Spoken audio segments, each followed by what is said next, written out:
স্বরূপনগরেও SIR আতঙ্কে মৃত্যুর অভিযোগ, সঠিক কাগজপত্র না থাকায় আতঙ্কের অভিযোগ। 27 ডিসেম্বর শুনানির পর থেকেই আতঙ্কে হৃদরোগে আক্রান্ত হয়ে মৃত্যুর অভিযোগ। 60 বছরের সুলতান সর্দারের মৃত্যুতে চাঞ্চল্য ছড়িয়েছে। উত্তর 24 পরগনার স্বরূপনগরের স্বরূপদা গ্রামের ঘটনা। 4-5 দিন আগে নোটিশ আসে, তো এসআইআর জন্য এবার সেই নোটিশ নিয়ে আব্বা যায়। যাওয়ার পরে ওখান থেকে বাড়ি এসি আব্বা ওই যে বিছানায় শুয়ে পড়লো, আব্বার আর তুলতে পারলাম না। মৃত্যুর কারণ একটাই হচ্ছে ওই এসআইআর টেনশন, ওই জিনিসটাই আগে দূর করতে হবে আমার তো মনে হয়। হয়তো মানুষ আমরা কেউ বাঁচবো না এমনি।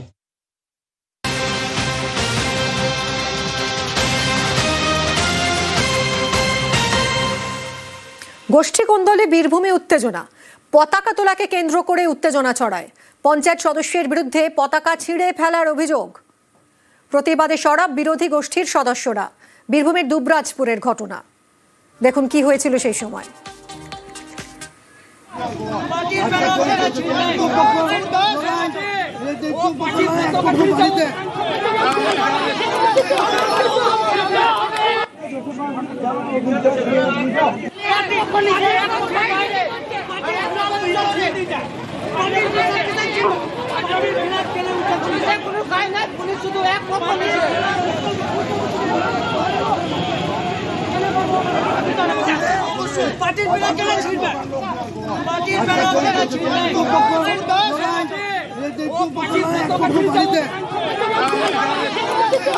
গোষ্ঠীকন্দলে বীরভূমে উত্তেজনা, পতাকা তোলাকে কেন্দ্র করে উত্তেজনা ছড়ায়।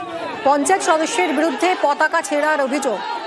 প্রতিবাদী সরব বিরোধী গোষ্ঠীর সদস্যরা। বীরভূমের দুবরাজপুরে এই ঘটনা ঘটেছে। পুলিশের হস্তক্ষেপে শেষ পর্যন্ত পরিস্থিতি নিয়ন্ত্রণে আসে।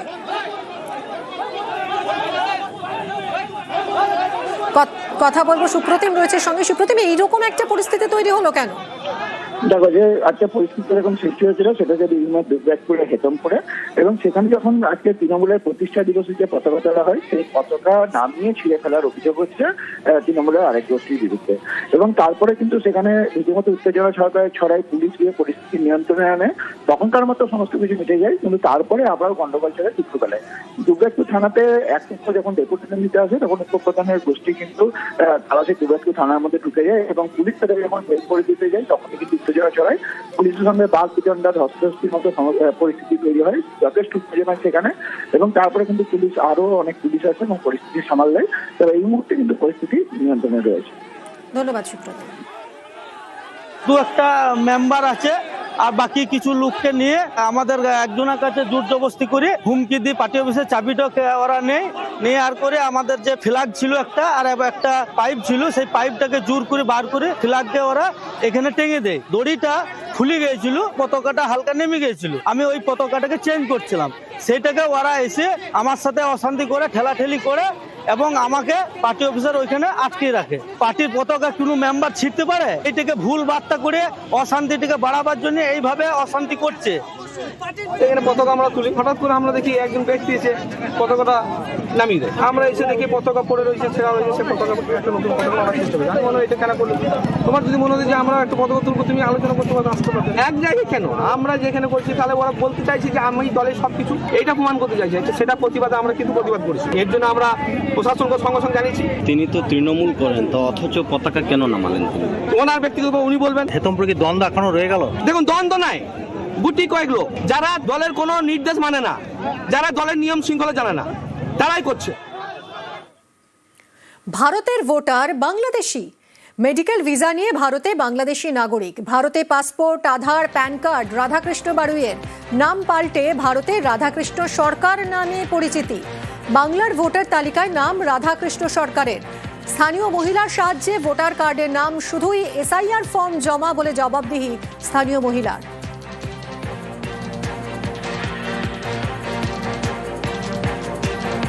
কারোর ভোটে নাম তুলে দিয়েছেন আপনি? না, আমি নাম তুলিনি। যার নাম তোলা হয়েছে তার নাম বাংলাদেশে রাধাকৃষ্ণ বাড়ুই ছিল। এখন এইখানে ভোটার লিস্টে রাধাকৃষ্ণ সরকার। এটা কিভাবে হলো আমি জানি না। নামটা অন্য একজনের দিয়ে তুলিয়েছিল, সে মারা গেছে। ঠিকানাটা আমার বাড়ির দেওয়া আছে। সম্পর্কে আপনার আমার মামা হয়। উনি স্বাস্থ্য ভিসা নিয়ে এখানে এসেছিলেন, নাম পাল্টে ফেলেছে। হ্যাঁ, Aadhaar card, PAN card, voter card করেছে। আপনি সেগুলো জানতেন না? না না না। এসআইআর ফর্ম ফিল আপ করেছে স্যার? হ্যাঁ, তুলেছি আমি।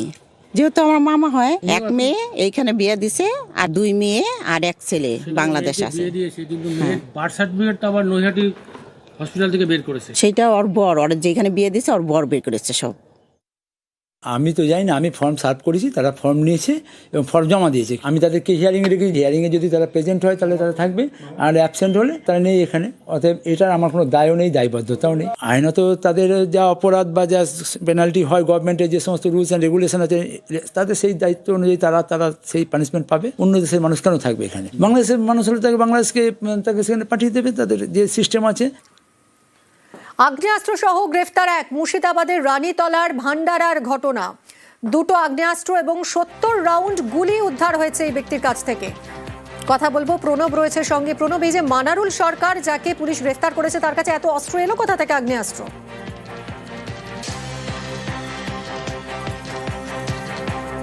প্রণব,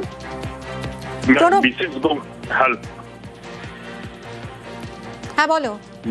হ্যাঁ, রানীতলা থানার পুলিশ তোমার বিশেষ সূত্রে খবর পেয়ে এই পাম্প হাউসের মধ্যে অভিযান চালায়। তখনই কিন্তু 2টি আগ্নেয়াস্ত্র এবং 70 রাউন্ড গুলি কিন্তু উদ্ধার করে এবং মানারুল সরকার নামে এক ব্যক্তিকেও গ্রেফতার করে।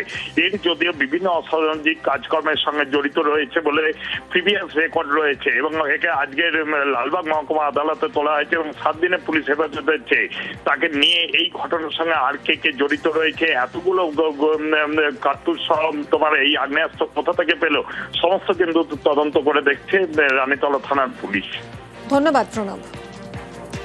বিশ্বস্ত সূত্রের খবর পেয়ে রানীতলা থানার টিম ভান্ডারাতে একজন জনৈক্য মানারুল সরকার যে বাড়ি সংলগ্ন যে পাম্প হাউস আছে সেখান থেকে একটা ডাবল ব্যারেল ইম্প্রোভাইজড গান, একটা সিঙ্গেল ব্যারেল ইম্প্রোভাইজড গান, 6 রাউন্ড 303 অ্যামিউনেশন এবং 64 রাউন্ড 12 বোর লাইভ অ্যামিউনেশন ওখান থেকে সিজ করা হয়।